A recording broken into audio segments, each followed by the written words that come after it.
అందరికీ నమస్కారం. నా పేరు షారోన్లీ. మేమంతా 2వ తరగతి విద్యార్థులం. ఇప్పుడు మేము జాతీయ చిహ్నాల గురించి వివరిస్తాము.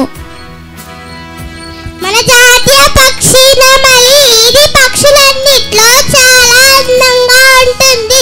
ఇది చక్కగా నాట్యం చేస్తుంది. దీని తలపై కిరీటం మరియు పొడవైన సొగసైన మెడ ఉంటుంది. మన జాతీయ పుష్పం తామర పువ్వు. ఇది నీటిలో ఉంటుంది. దీనికి ఎర్రని రేకులు ఉంటాయి. తామర పువ్వు చాలా అందమైనది. తామర పువ్వుని కమలం అని కూడా అంటారు. తామర పువ్వు ఆకుల పై భాగం నీటిలో తడవకపోవడం విశేషం. దీని శాస్త్రనామం నీలిబో న్యూసిఫెరా. ఇది అందానికి నిజాయితీకి గుర్తు. మన జాతీయ మృగం పెద్ద పులి. జాతి క్రమేణా అంతరించిపోతున్నది. పులి శక్తి, ధైర్యమును ఘనతకు గుర్తు.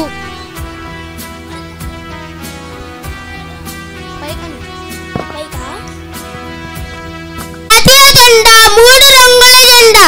దీని రూపకర్త పింగళి వెంకయ్య. దీనిలో కాషాయ రంగు ధైర్యానికి, త్యాగానికి గుర్తు. తెలుపు రంగు శాంతికి, సత్యానికి గుర్తు. ఆకుపచ్చ రంగు విశ్వాసానికి, పరాక్రమానికి గుర్తు.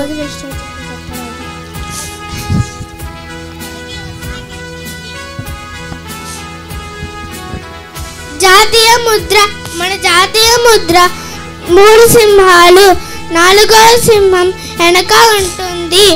దాని మధ్య భాగంలో అశోక ఎద్దు మరియు గుర్రము ఉంటాయి.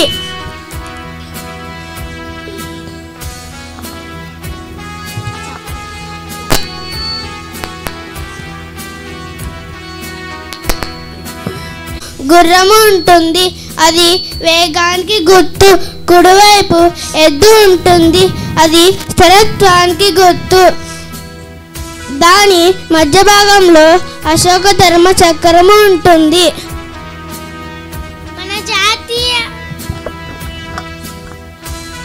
మన జాతీయ గేయం వందే మాతరం. దీనిని రచించింది శ్రీ బంకిం చంద్ర చటర్జీ గారు రాశారు.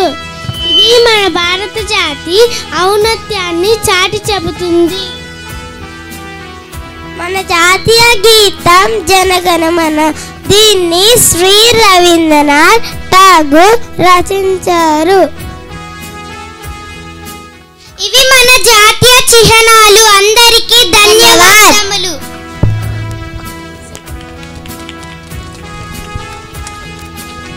మన జాతీయ చిహ్నాల ప్రాముఖ్యత